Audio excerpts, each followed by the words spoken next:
Hello friends, today we are going to be making a mango kulfi, and as I'm saying this my mouth is watering, so let's begin. We'll need 2 mangoes, around 4 tablespoons of sugar as our mangoes are sweet, but if you find that your mangoes aren't as sweet, you can add a little bit more sugar. 1 tablespoon of milk powder, 1 teaspoon of cardamom powder, 500 ml of milk, and ice lolly molds.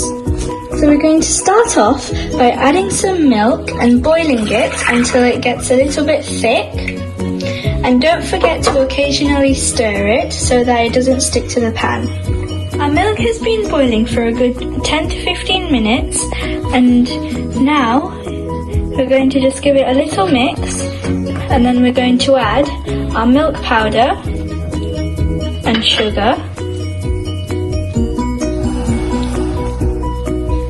and then we're going to let it boil for another 10 to 15 minutes. Now that you can see our milk has gone a little bit thick, we're going to add our cardamom powder, and then we're going to mix it well. And once you've done that, we're going to let it cool down to room temperature. While our milk is cooling, we're going to make a mango pulp, and make sure not to add any water. Now that our milk has cooled, we're going to pour it in with our mangoes, and then we're going to blend it again.